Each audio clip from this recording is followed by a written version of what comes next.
Hello, Bart with a Bicycle Rider YouTube. And yesterday I did a gravel race, my first gravel race on the Specialized Diverge. Right here in front of me is the Specialized Diverge Base Carbon. So this is a 2021 model. So it's got the refreshed geometry on it.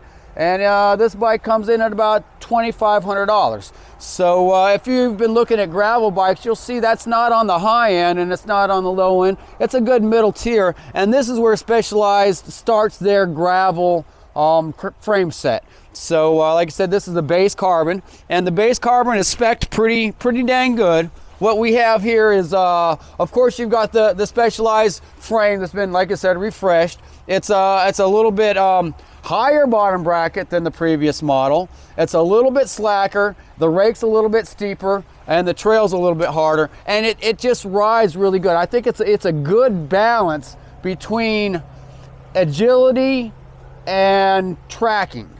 This bike absolutely tracks through the gravel fantastically. You feel very sturdy on this bike, but yet you feel really fast. I'm going to say this bike helped me yesterday stay in the top 10.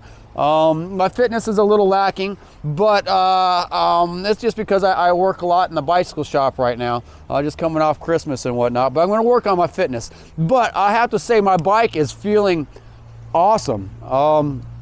This is how it looks straight after the race. So what we have here is, you'll probably notice I've got an aftermarket set of rims, and it's just a set of rims I've had around that I know work well for me, this rim and tire combination. For gravel racing, I think the Crank Brothers rims are a little bit heavy, but as far as for longevity, ease of use, ease of setting up tubeless tire systems, if you break a spoke or something, there's no spoke holes. So there's a lot of advantages to the Crank Brothers rims. I do think that for all out hitting podiums, they are a little bit heavy. But really the stock wheel set that comes on this bike is pretty good, and the only reason I changed out was because I'm going to sell this bike after a year, and whoever buys this bike's going to get a fresh set of rims. So the Apex 11-speed Apex, it's got a 40-tooth chain ring, and on the back we've got a 11 by 42. So it's a 1 by for the class I race in. Most of my gravel race is going to be about 50 miles, and they're a little bit slower than the 100-mile guys that are really needing a lot more speed. So for me, I'm a cadence guy. I think we hit yesterday, I looked at my Strava, we hit speeds of 36 miles an hour. I was never out of gear. And we did some hellacious climbing. Even the last climb, I was zigging and zagging. So you know, I used every gear of this bike. I never felt like I was under geared or over geared. For my situation, this you know, 1 by SRAM Apex had every gear that I could possibly want. I do have to say that the frame felt very stiff when I put power down to it. There was a few times when, you know, I lost the group, I lost the wheel, and I had to dig to get that wheel. And this bike really responded to those attacks and let me catch the wheel all the way up to mile 35 when my fitness gave out on me. And even then, this bike held through, because I knew that even though I was losing the front group, I didn't want anybody passing me from the back. So I still had to put the hammer down, and I did. You know, I did end up taking a couple places for other people that dropped off the group that I ended up passing in the end. So, you know, this bike handled really good. I love the Future Shock. Even after 50 miles, there was a lot of, you know, it's gravel racing, so it's rough, and this bike smoothed it out. I saw a lot of guys shaking their hands. Anytime I'd see a guy shaking their hands, I kind of knew in my mind that they were getting fatigued. And with the Future Shock, I never felt fatigued. My hands were cold. They were freezing. I'm not used to this kind of cold weather in South Mississippi. And I have to say the SRAM Apex worked really good. There was times where I couldn't feel my fingers, and I was just having to hit the shift levers with like my thumb. And it really shifted good. No matter how I had to club shift my bike, it shifted. I never had a problem shifting. Never had a problem tracking, you know, going down some of these downhills. I'm not used to going downhill as fast as I was doing yesterday and then hitting a corner. I mean, this bike really handled good. I think for the base carbon, it's a fantastic starting point. I know people love to upgrade their bikes. So if you're planning on doing a whole lot of upgrades, you know, maybe the base is the way to start. But, you know, as you get into the higher level, there's something called the Future Shock 2.0. I don't have the Future Shock 2.0 on this bike. I've never had it, so I'm not spoiled. I have ridden bikes with it, and it's kind of nice, progressive, all the way to lockout. One of the guys I raced with, he's more of a road racer. He's not used to suspension. I'm more of a bicycle racer.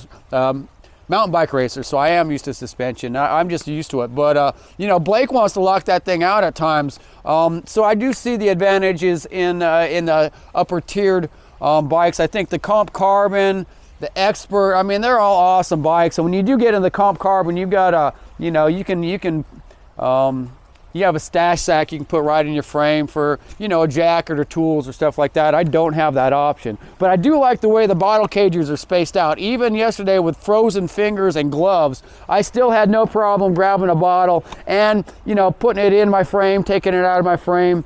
And those are all things to consider when you're gravel racing, because, you know, you see two bottle cages on a bike and you just, you know, you figured you can hold two bottles. But some bikes just aren't spaced right and they're so hard to get in and so hard to get out. So yesterday, even with gloves, I was able to get my bottle in and out of this bike really easy. It just felt great. So I'm going to say for the you know, 2021 Specialized Diverge has really upped the game. It's definitely a friendly bike. I do ride this bike urban most of the time, and it is a fantastic urban assault vehicle. I mean, this thing is such a blast to ride around. I'm in Biloxi, Mississippi is where my bicycle shop is. I live in Ocean Springs, and these two towns are separated by a bridge. I'm actually going to get the camera and point it around to see if you can see the bridge, because I'm actually on Biloxi Back Bay as we speak. So that's the bridge I get to go over every day. And when you get into Biloxi, you kind of do see that you know, this town is built around a lot of bayous, so there's a lot of cruising. It's just such a fun bike to cruise, you know, urban. I'm going to see if I can get a couple little shots of this as I'm walking on the rocks here under the railroad tracks. But just take a look at that bike. That's after, you know, this is after a race. I haven't washed the bike yet, so the bike definitely took some punishment yesterday, but it did fantastically well. I'm going to say that, you know, Specialized has really, you know, they've really hit the mark with their Diverge, their 2021 line of Diverge. The way the geometry just makes this bike great. But when you step into this carbon model, freaking awesome. Thanks, Specialized, for making such a good bike, man. This bike really kicks ass, and I can't wait to do the next 3 races in this series. And I'll keep talking about this Diverge. I'll probably do a video after each race, and if I come up with anything new on this bike between now and the next race, I'll throw it out there. But racing the Specialized Diverge is awesome. If you're looking for a new bike, a gravel bike, look towards this one. It really worked good. All right, Bicycle Rider, over and out. Thank you.